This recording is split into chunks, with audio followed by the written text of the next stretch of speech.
great so far. So my talk today is, as mentioned, is going to focus on imaging genetics actually. But I think the connection that I'll make to the focus of the workshop is via the application. So the application is to Alzheimer's disease. And for the studies that we've been working with, this is a multi-state progressive process that's subject to panel observation. So there's censoring. And there are a number of issues that arise with respect to censoring that haven't been taken into account yet, but could be. And so I hope I can generate some discussion on that.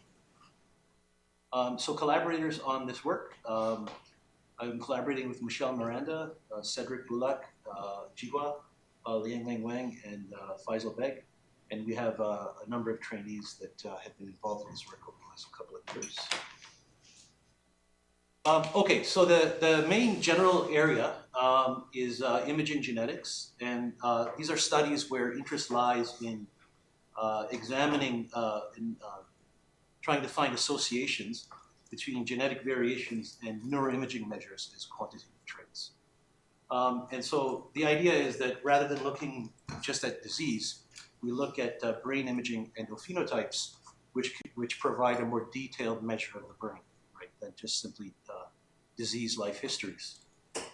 And there are many ways you can measure the brain, its structure and function.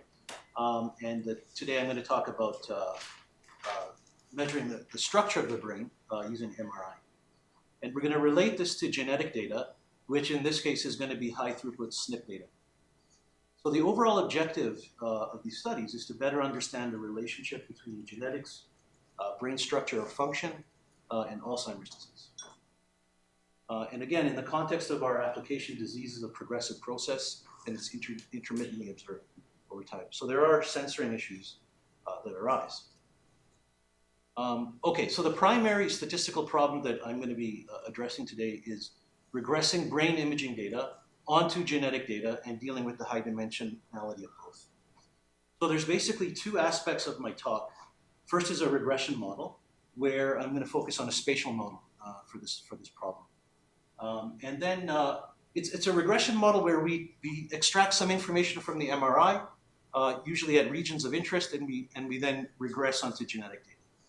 But I'm also going to present an alternative approach, where rather than looking at locations in the brain, whether they be regions of interest or voxels, we take the MRI data and we put it into a neural network and use a supervised approach to reduce the dimension of the data so that the features that we extract are relevant for disease. Then we take those features from the MRI and relate them to genetics using a regression model. So that'll be in the second part of my talk. So the idea of the generative process that we have in mind for this analysis is that genotype has an influence on brain imaging phenotype, which has an influence on disease. Of course, genotype can have an influence on disease directly as well. And again, disease is a longitudinal multi-state process that makes censoring a potential issue when doing a number of things, like considering feature extraction that I'll talk about later. If you want to do joint modeling, models where you want to consider genetics influencing brain imaging and disease simultaneously, then censoring becomes an issue. But this work is going to just present some results in an initial step that looks at just a cross-sectional analysis. So in this cross-sectional analysis, we just have disease indicators.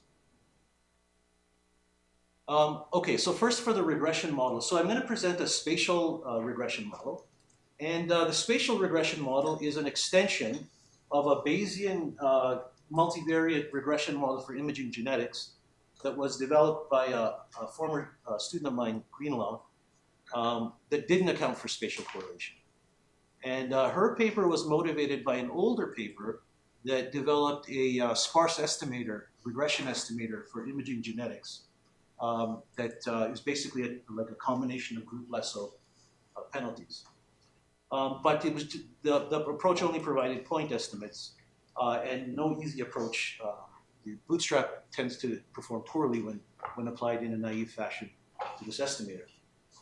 So Greenlaw developed a Bayesian approach where the prior was a shrinkage prior that corresponded to certain penalties and the prior led to dependence in the coefficients for SNPs within the same gene. So just a bit of notation. So our imaging data are denoted by YL, and we have imaging data across C regions of interest. Later on, I'll change this. But we have an MRI, and from the MRI, we've extracted measures of cortical thickness and so on at C regions of interest.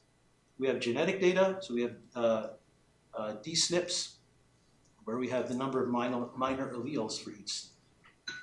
And our regression model is as follows. So it's a mean regression model in this case, where W is a matrix, where the ijth element of the matrix relates the ith SNP to the jth region of interest in the brain. And so our goal is to develop inference for W. So this was the estimator that was developed in the 2012 paper for this type of data. So you've got so here you have your imaging data, you've got your genetic data, you have an L2 loss function here, and then you've got two group lasso penalties. One group lasso penalty groups by SNP. So for every SNP, you have a set of coefficients relating that SNP to all the regions of interest in the brain, and it groups at the SNP level. And then to allow for a broader level of sparsity, it also grouped together SNPs by their belonging genes. So you can either group together by gene or by SNP, and the penalty accommodates both of these grouping structures.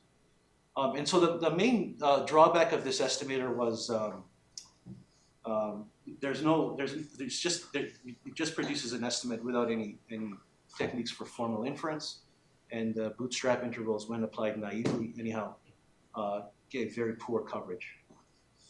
So in the Greenlaw paper, we developed a hierarchical model.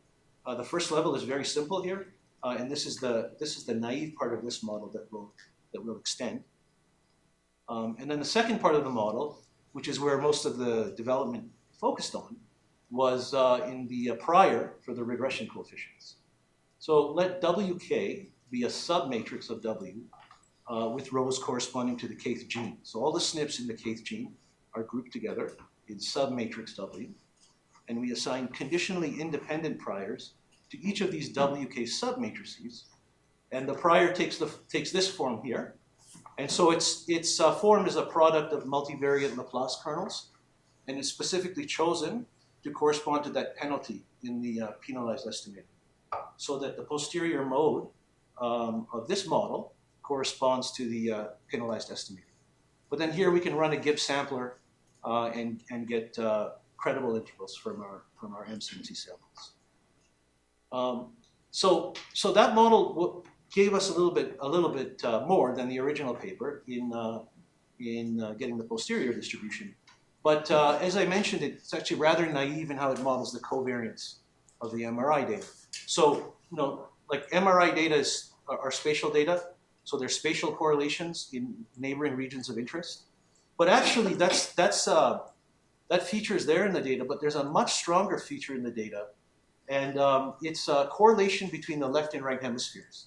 So if you have two hemispheres on the left and the right, measures from both, like for example, the volume of the left hippocampus and the volume of the right hippocampus, you'll find that they can be highly correlated when you look at the data.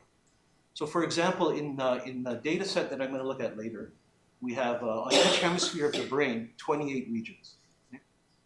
And if we look at across subjects, the correlation between corresponding regions on the two hemispheres, we get a set of correlations, and here's the box plot of those correlations, and they range from 0.6 all the way up to close to 1.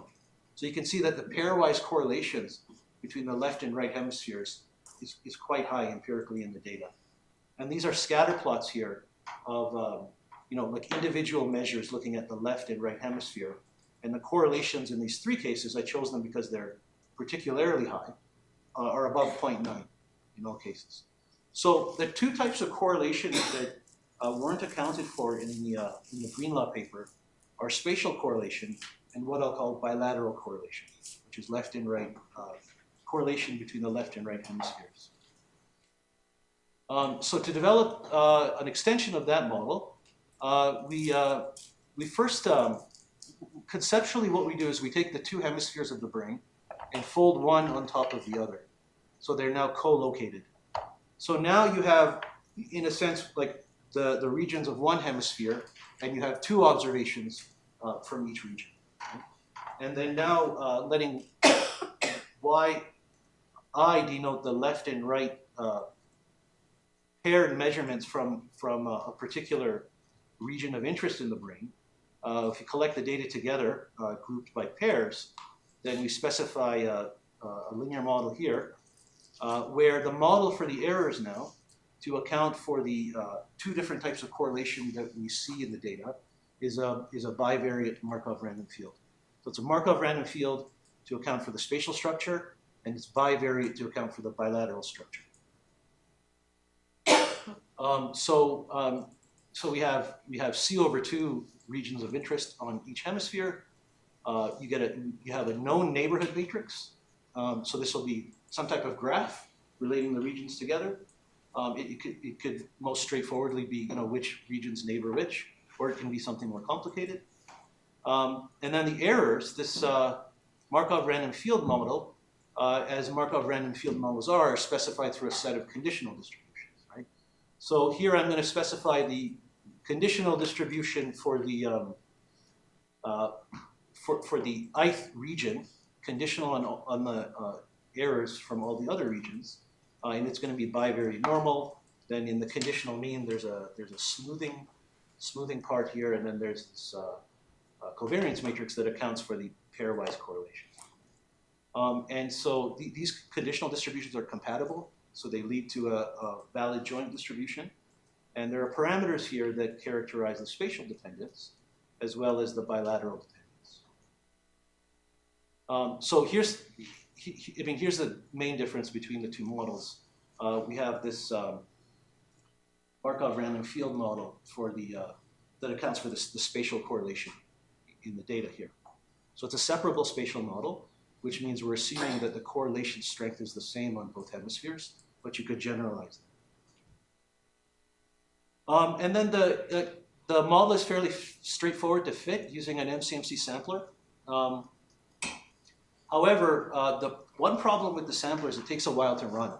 So the running time for this on a data set with about 600 subjects is a few days.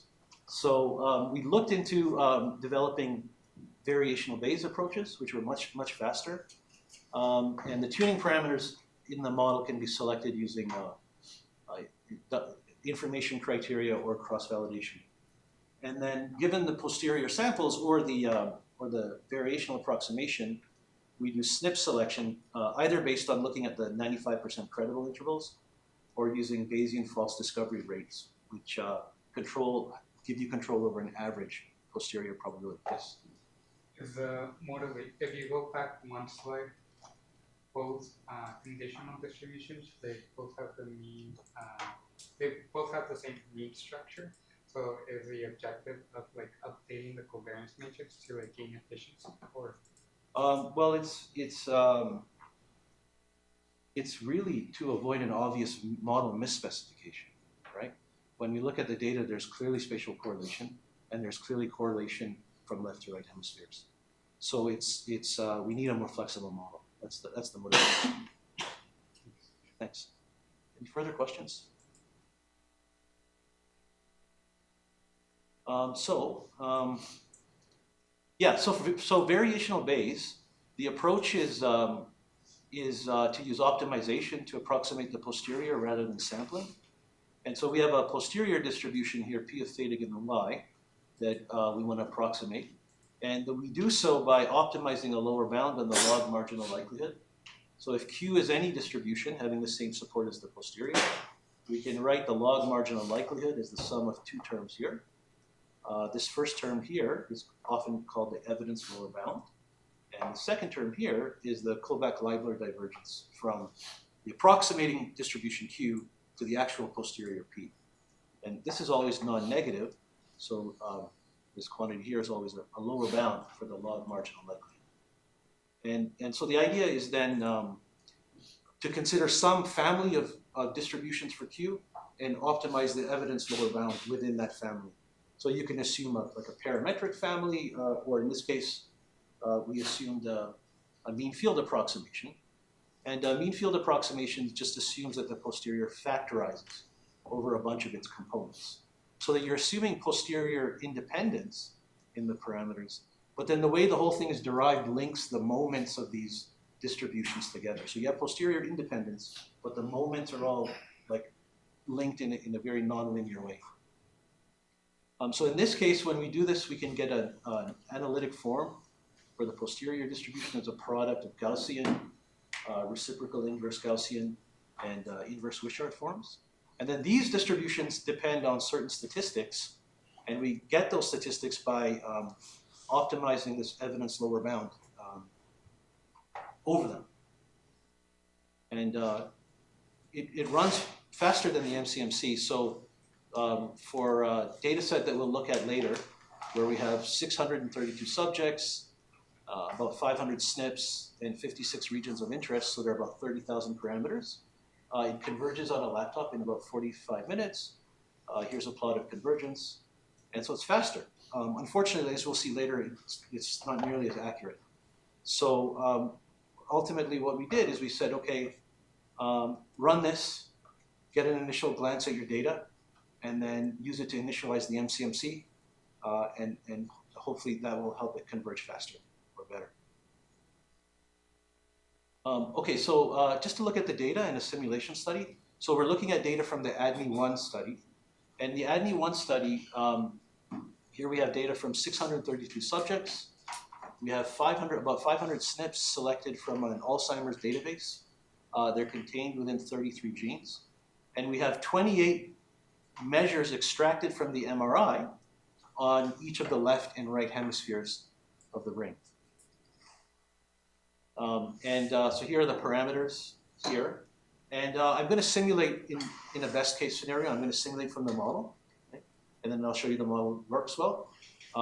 And this is just to illustrate that when there is spatial correlation, there's a need to account for it. I'll simulate from the parameter, with the parameters set to the estimates obtained on the real data. So when we do this, here I have the mean squared error. This is the average mean squared error across all regression coefficients. And here's a comparison of 3 approaches. There's the original non-spatial model, the spatial model, and then the approximation. So you can see when there is spatial correlation in the data, an extent to which is estimated from the real data, so a realistic amount. There's a benefit in terms of mean squared error of estimation compared to the non-spatial model. The spatial model with the approximation has a relatively poorer performance. Right? So both in terms of the estimation, and also if we look at the average coverage probability of 95% credible intervals, the approximation undercovers. It's underestimating posterior variability. So I think this is just useful for initializing the MCMC and maybe quickly taking a look at the results. So for the real data have the same form just presented. So we've got structural MRI, we've got genetic data. There are 632 subjects. And then for the response variables, we use the standard pre-processing pipeline in a program called FreeSurfer. And their response variables, the MRI variables, are adjusted for age, gender, education, handedness, baseline total intracranial volume, potential population stratification, which is an issue in the ADNI study, and ApoE genotype.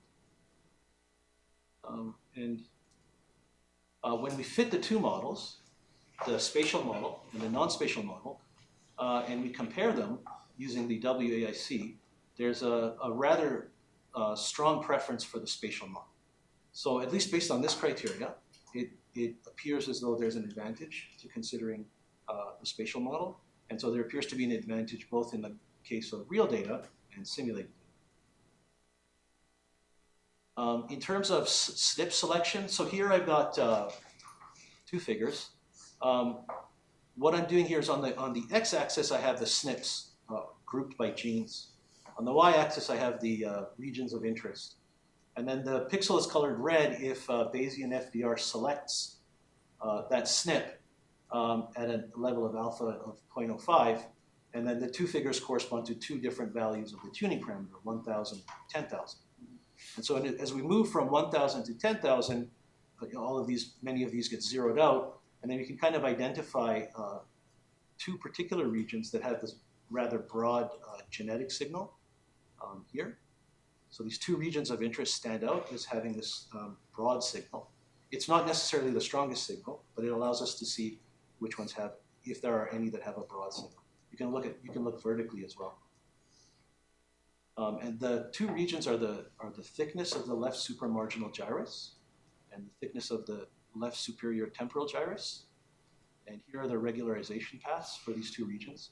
So these are all the point estimates associated with all the SNPs as we change the tuning parameter.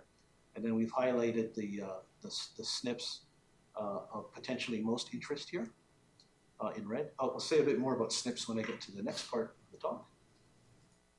But overall, I think the spatial model demonstrates some benefit when there is spatial correlation in the data. It's a useful development. But the thing that we started to think about that hadn't been thought of before, as far as we could tell, was, are there any other ways to extract features from the MRI when you want to do imaging genetics? So, like typically, what's done is you have an atlas, and your atlas has regions of interest, and then you look at summary measures of those regions of interest, or you do it voxel by voxel, right? So these are all local summaries. But we thought maybe we could create novel summaries using a neural network that would be relevant for disease. That's basically the idea of this next part. So it's related to the notion of an autoencoder, which is an unsupervised learning model. We'll go to supervised in a bit. That learns how to encode and decode data. So you compress the data to get a dimension reduction. So here, if you have, if X is your data of dimension D, Z is your lower dimensional code, and your encoder encodes down to a lower dimension, and your decoder encodes back up, and then you train the model to minimize the error on the input data and the output. Yes? Sorry to interrupt this. I just had a question Of course. leading into this, which was, what is the spatial dimension that you're going from? So like on the previous, it looked like you have like ROIs, or is that? 56. Oh, 56. Yes. Okay, I couldn't really tell from the plot. Okay. Oh yeah, it's 56. Okay, so you're trying Yes. to go from 56 to Yes. something. Well, we're going to use 56 in this as well, but these are going to be like non-local measures, right? They're going to be constructed they're not going to be associated. Each measure will not be associated with any region or a voxel. It's going to be constructed from the whole MRI. Yeah. Thanks. Okay, so so the autoencoder is going to compress and decompress the data so as to get a dimensionality reduction. So here's a figure illustrating the autoencoder. So the idea right now, before we go to the supervised part, is we want to take this this part, like this. These are the features that we want to extract from our MRI and relate those to genetics. And this is a generalization of PCA if both the encoder and the decoder are linear functions. We optimize using standard software, which uses backpropagation, and we use a quadratic reconstruction to train the model. We can add more layers as well, so we can add, we can have several layers here. And then we can extract those features and use those features in our regression model. Now, one of the things that we wanted to do is change this a little bit so that we take the decoder function and make it a classifier function. That way, the features we extract are relevant for predicting disease. So the idea is that we make this last layer, Q, a prediction of disease indicator, right? So we have neuroimaging, we have genetics, and we have disease. And so now we use the disease data to help extract a lower dimensional representation of the MRI. So advantage is that these So we'll have 56 here as well. The dimension of these were deliberately set to be the same as the original analysis, so we could compare them. But like, so advantage of these is that they're trained to be accurate for predicting disease. So whatever SNPs we find related to the response are potentially useful in that sense.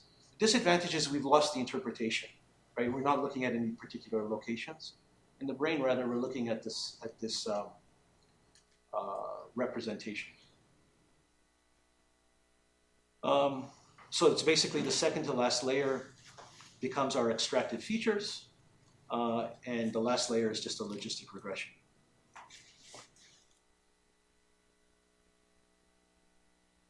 And so in a way, like another advantage is it's data-driven, and so we don't have to rely on specific, like expertly chosen regions of interest, right? which are another function, right? So this is just trying to learn the function so that it's better at predicting disease. So the idea here is that our MRI are the input, disease, we're trying to predict disease.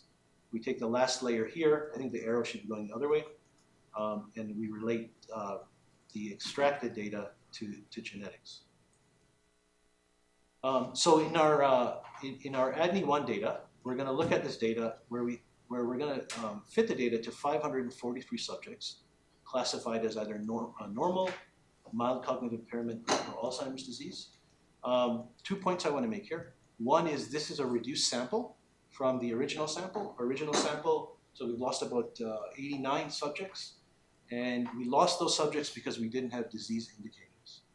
So doing a complete case analysis is probably not the best approach here. For example, we could use our neural network to impute the missing disease indicators or use some other approach.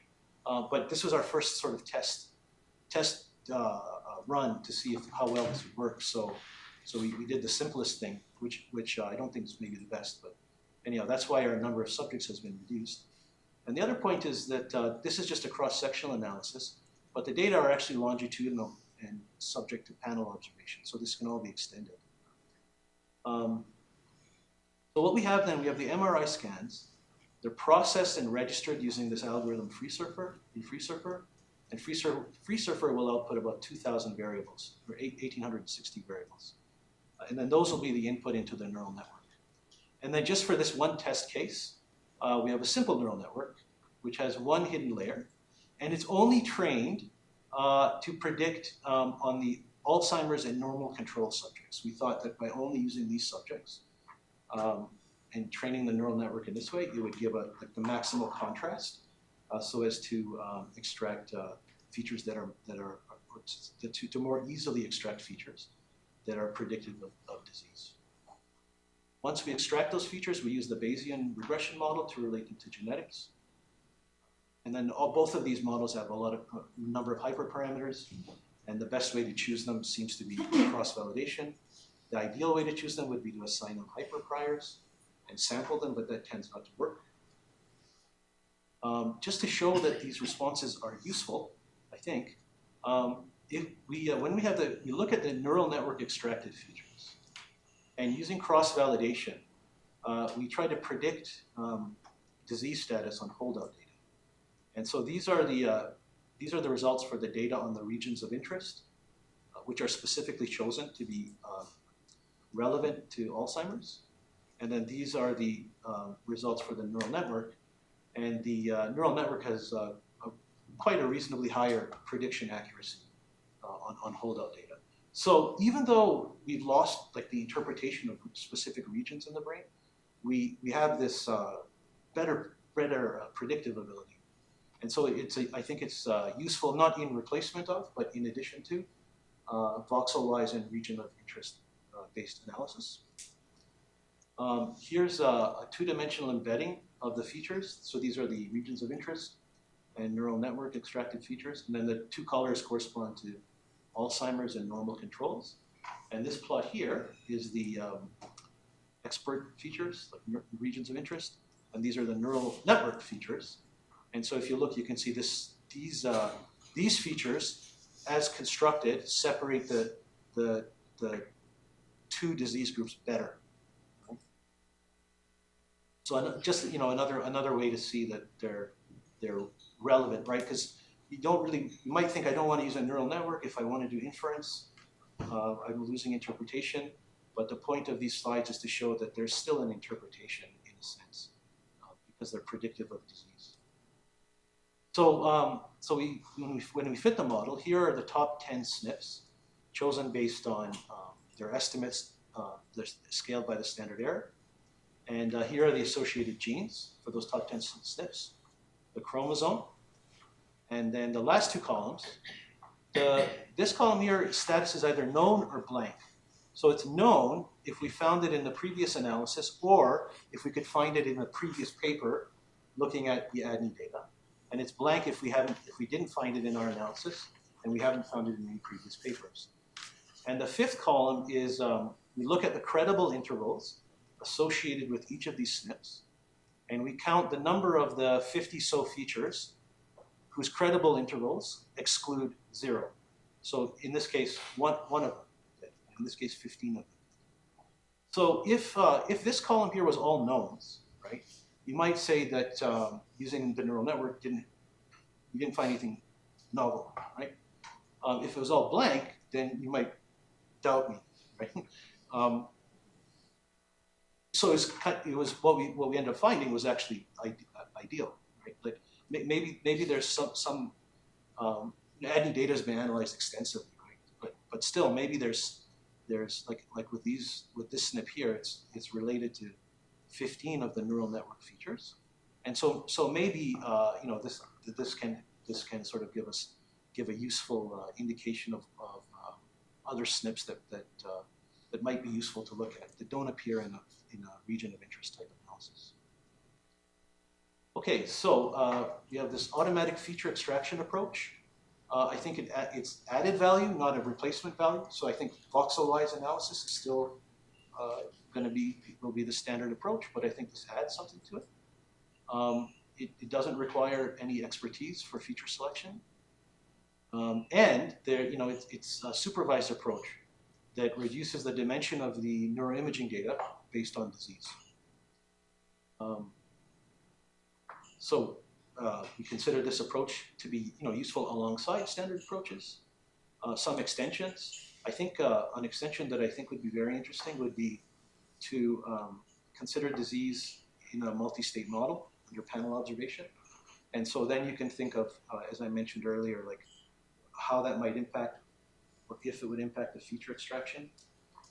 And if you actually want to model disease and relate, like have a joint model, it could be interesting to consider how you would specify such a model and fit it. And then, what we end up doing is we have an initial step that takes the MRI and reduces it down to 1,800 measures. Using a convolutional neural net, it could be possible to have as input the entire three-dimensional MRI, so we would avoid that first step. There are 3 papers associated with this talk. I'd like to thank funding from University of Victoria, CANSI, and its